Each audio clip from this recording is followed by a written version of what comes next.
Hello, this is Group 7 consisting of Kirsten, Ruben, and Angela, and our topic is telecommunications and education.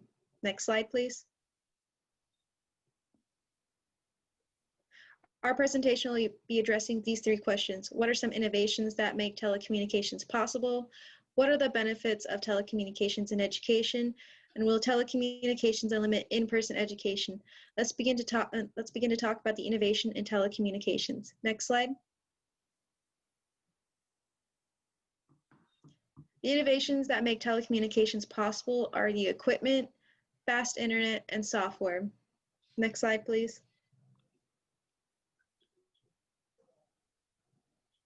Hi, my name is Oscar. I'll be talking about the equipment needed to connect to the internet, like cell towers, routers, and computers and smartphones. Fiber optic cables usually go through cell towers to a cable network. Routers usually either use Ethernet cables or Wi-Fi connection, and smartphones and laptops are a component or a part like a computer. Next slide, please. Cell towers are used for mobile devices to connect to them through cellular connection, like Global System of Mobile Communications, abbreviated as GSM, and Code Division Multiple Access, abbreviated as CDM, according to Engineers Garage and how the internet works on mobile devices. Both use the same digital radio frequency without interfering with each other. Smartphones have antennas built into them that are accessed through a SIM card you get from a cellular company like Verizon, AT&T, T-Mobile, and stuff like that. They help connect to cell towers for cellular connection and internet connection like 3G, 4G, 4G LTE, but they're two different connections. Cellular connection helps make phone calls and text messages. Internet connection helps connect to the internet like Google and stuff like that. But you could have one without the other. So like internet connected to the Wi-Fi, like a router at your house, you'll be have connect like if you don't have a cellular connection, you won't be able to make phone calls or text message, but you can have cellular connection and not the internet to be able to make phone calls and text messages without accessing the internet. Cell towers are connected to the cable network also. They are connected through fiber optic cables that are called a backhaul that are connected to the cable network. Next slide, please. There are two different kinds of routers, a wireless one and a wired one. Wireless one, pictured above, has antennas that emit the Wi-Fi connection. And the wired one, pictured below, have ports that need to be connected with an Ethernet cable, which can connect to your computer or laptop, not smartphone. A router usually connects devices and another devices to the internet. They use internet protocol known as IP and allow access to Wi-Fi. You can log into the router to access the software, to change port forwarding rules, change passwords, update software, and put up firewalls and stuff like that to protect your information through the Wi-Fi. Wired routers are the same thing as wireless routers. It's just you connect through Ethernet cables, which go through all the ports pictured below, and they're more boxy looking devices. Next slide, please. Computers have been in information systems since the late 1950s, according to human learning. So computers have become more modernized throughout the years and became more of a main component to information systems, like main equipment and stuff like that, like a laptop, smartphone, and desktop. They all have a computer because they all use the same parts of a computer, like a motherboard, central processing unit, known as CPU, graphics processing unit, GPU, also known as a video card, random access memory, also known as RAM, and storage device like a hard drive. My friend Ruben would be talking about more about the connections between Wi-Fi's and data and stuff like that. And the next slide. Now, reliable online communication is not possible without a consistent and fast internet connection. Many college students today grew up with home Wi-Fi, and it's easy to take for granted the technological advancements that brought us here.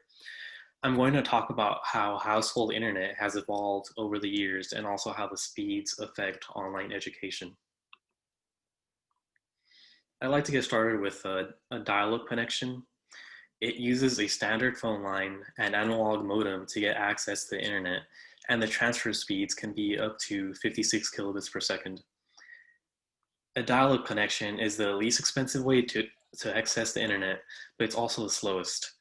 This connection is established when two or more communication devices, such as the use of a public switch telephone network, to connect to an internet service provider. This basically means that you couldn't make phone calls and surf the web at the same time.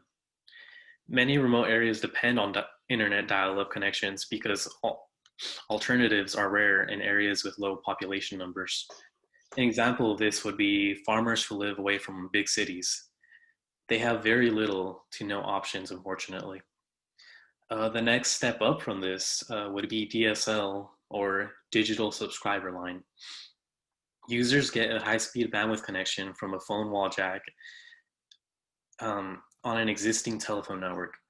DSL works within the frequencies that the telephone doesn't use. Telephone wires carry hundreds of thousands of frequencies. Only a few thousands are for telephone communication, so a telephone and DSL modem can work at the same time. There are two main types of DSL technology. Symmetrical DSL are where communication offer equal bandwidth for upload and download speeds. On the other hand, there is also asymmetrical DSL, and it is the most popular type of DSL connection. Most people download more information than they upload. Because of this, asymmetrical connection has more downstream bandwidth and less upstream bandwidth. This type of internet connection can have speeds of up to 100 megabytes per second. This is great because dial-up cannot support Zoom video calls and therefore is less useful for students. DSL may be sufficient for most people, but there are still better alternatives out there. If you have Xfinity Internet, you may be familiar with cable, just like many people in Fresno are. Cable internet service uses the same coaxial cable network as cable television to provide your home with internet. Your provider sends a data signal through the coaxial cable, as pictured in the slide, into your home, specifically into your modem. The modem then uses an Ethernet cable to connect to your computer or router, which is what gives you access to high-speed internet. If you use a router, you can then broadcast a Wi-Fi signal throughout your home. Cable internet service providers transmit data between servers using the coaxial cable, and since the TV itself takes up only a small portion of the cable's bandwidth, it leaves room for internet service to work within the same network. These cable connections stretch all across the country, and there are even undersea cables that reach between water-separated areas. Plus, cable internet can spread speeds evenly among individual users. It also means that if you pay more, you have access to more bandwidth, which means faster speeds. For example, Xfinity offers a plan with speeds up to 1,000 megabytes per second. As you can imagine, this is really expensive at $100 a month. The real appeal of cable to students is that you can get fast internet speeds similar to DSL at a lower cost since it offers more bandwidth. Fiber optic internet cables compete with this in terms of speed, but it's not as widely available, so I will not be covering it. Another great option for students who don't have access to DSL or cable internet is the use of a cellular hotspot. A cellular hotspot, or also known as a mobile hotspot, can deliver a strong, fast, and secure online connection just about wherever you go. Like a mobile phone, but without the ability to make calls, a mobile hotspot is all about data. It works by taking an LTE connection and converting it into a Wi-Fi signal that your laptop or smartphone can use. Most of them are small and can even fit in your pocket. If you've been in a cell phone store, you may have seen one. Recently, cell phone providers have started offering router-like devices, which tap into their cell signals too. These are more versatile, allowing more devices to be connected reliably. Pictured in the slides is what T-Mobile is offering. There is, however, an alternative to buying a mobile hotspot, and that's actually just using your smartphone. Most of today's smartphones and tablets, if they have LTE, can be converted into a temporary mobile hotspot. This can work for a lot of people, but not all cell phone plans include mobile hotspot data. If a student wants to attend daily Zoom lectures, they may be better off with a dedicated mobile hotspot. Many public schools are already loaning out these devices for students who do not have wired internet at home. These internet advancements have helped bring schools to students in a time when students can't get to school. Various types of software assist with telecommunications and education. There are telepresence systems such as Zoom, learning management systems such as Canvas and Blackboard, and interactive textbook websites such as McGraw-Hill and Wiley+. Next slide. Telepresence systems are more than just a regular video call. They not only provide you with the capability of video conference, but they also provide a few little extra perks. You can share your screen, you can share files. There is a whiteboard function. This is beneficial for any courses that have to deal with any mathematical calculations, or if you just want to draw a quick visual aid that will help you with the topic that you're discussing. You can use a chat box feature. This is beneficial for those who don't have access to a microphone or choose not to speak, or you can also use it to send a message to a private message to one of the participants in the meeting. You can also record the video conference, and this is beneficial for if someone was unable to attend the meeting, or if you just want to revert back to the information discussed at a later date. Next slide.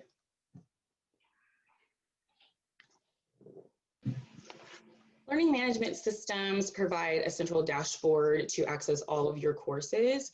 They provide you with intuitive products that help simplify your learning experience and your personal development. They provide access to things such as like an email system. Instructors are able to create announcements and set up discussion boards. There is also a calendar function. This will pull all of the due dates from your assignments from all of your courses and put it all into one location. And you can also pick and choose which courses you actually want to see in your calendar. And it also integrates with textbook websites. This is so that you can access all of your textbook materials directly from the dashboard. Next slide. Interactive textbook websites offer more advantages than just a physical textbook. They not only provide you with a digital copy of the textbook, but they also provide you with interactive learning materials. They have things such as homework assignments that teachers can choose from. They offer quizzes and crossword puzzles and flashcards and quizzes as well. And they can also give you performance reports so that you know which sections of the chapters that you are struggling with, so that you can hone in your studying on those sections so that you can study better. Next slide.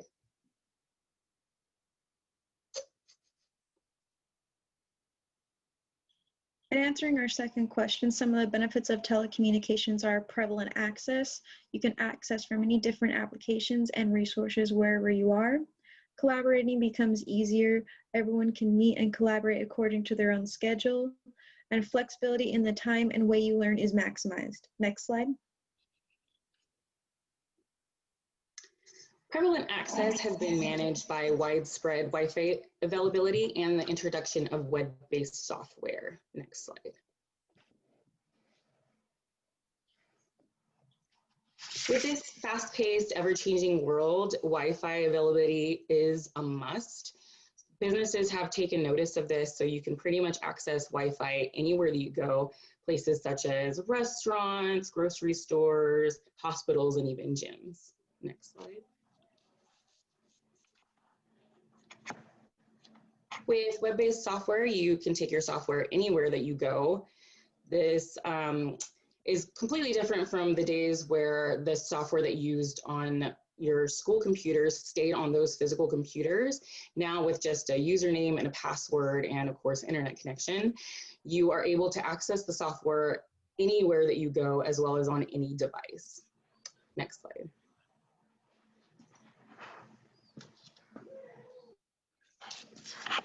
Flexibility is utilized within the education system by the drastic move to online learning due to the unprecedented pandemic of COVID-19.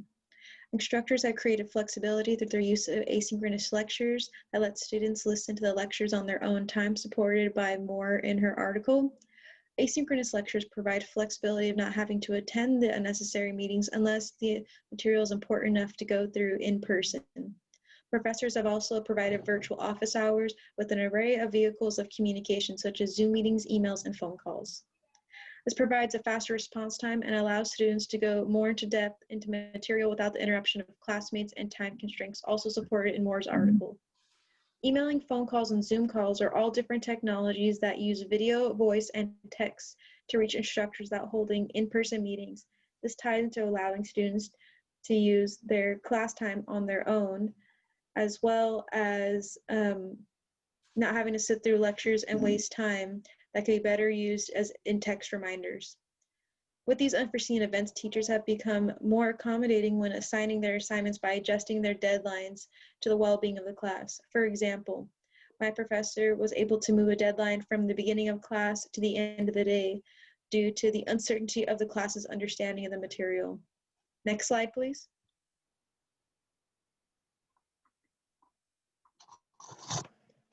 For our final question, we will discuss the impacts of online education, the long-term effects, the haves and the have-nots, and our personal experiences. Next slide.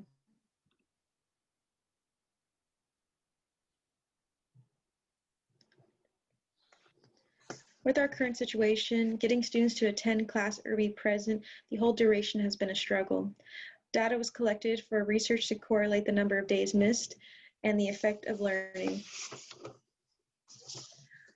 The more frequently students miss school, the worse their performance gets. This chart indicates a negative correlation when the number of days missed increases and the performance level decreases. The results are important when assessing the long-term effects of online learning. The problem occurs that the long-term effect in telecommunications is the engagement level sustained. Next slide.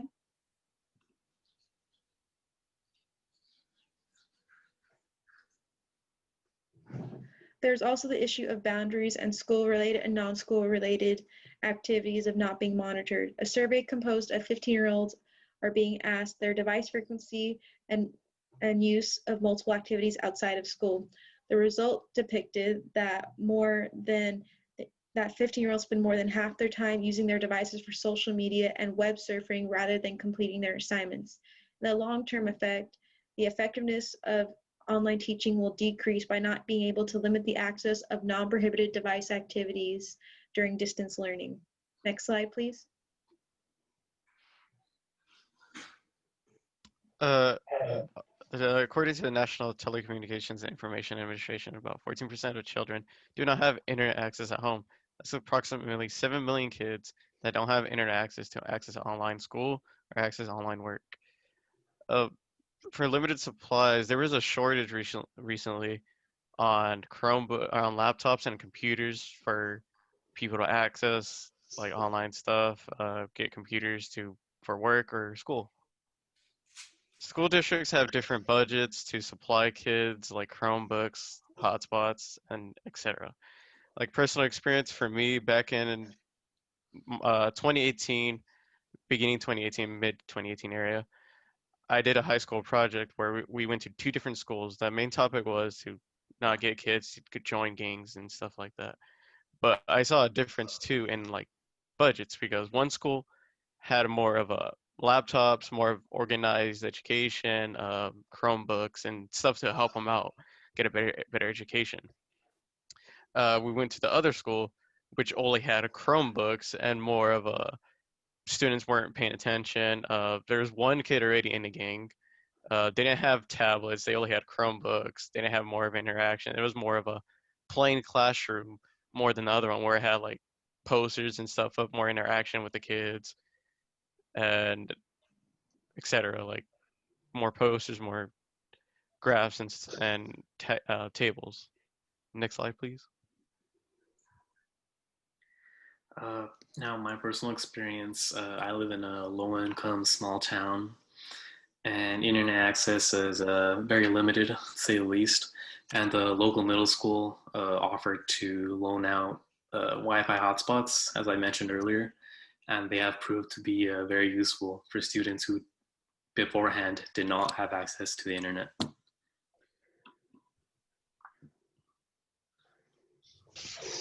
While others have equipment accessibility issues, my issue is more with my learning style. I have definitely noticed that with the pandemic and having to do online learning, I definitely need to be in a different physical space than my home that's designated and geared towards studying and learning.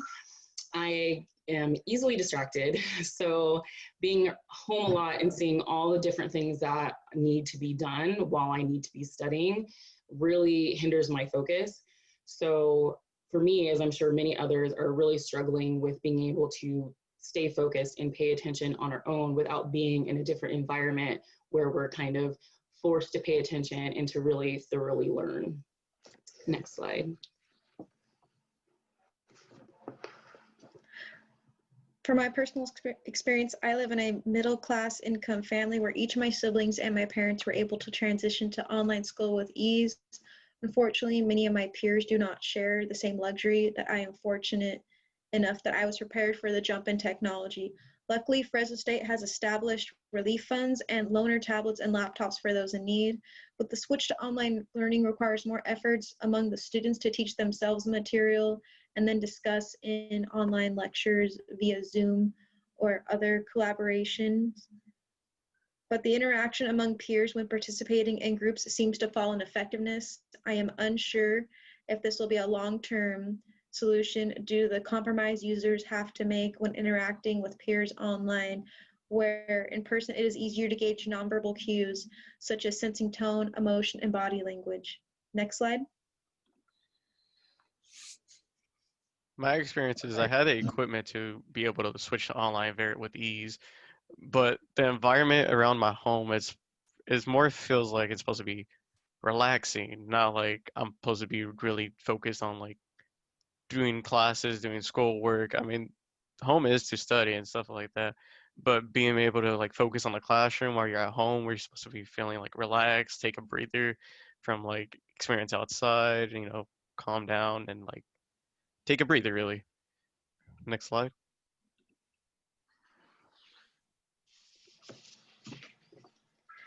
In conclusion, telecommunications has had several advances in equipment, internet, and software, such as computer and smartphones with stronger Wi-Fi connections and collaboration applications such as Zoom and Google Classroom to engage with peers.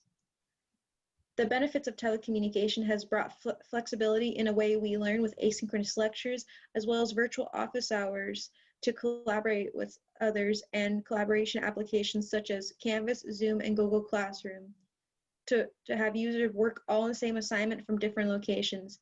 In the short term, remote learning has served its purpose in collaboration education, but will not last in the long term due to its unsustainable way of tracking engagement and use of device in school settings. Next slide, we will be introducing our resources used in the research. This is reference slide 1. Next slide. This is reference slide 2. Reference slide 3 continued, and 4. And then reference slide 5.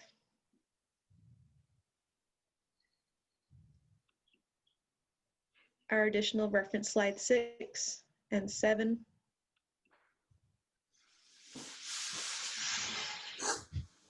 Reference slide 8.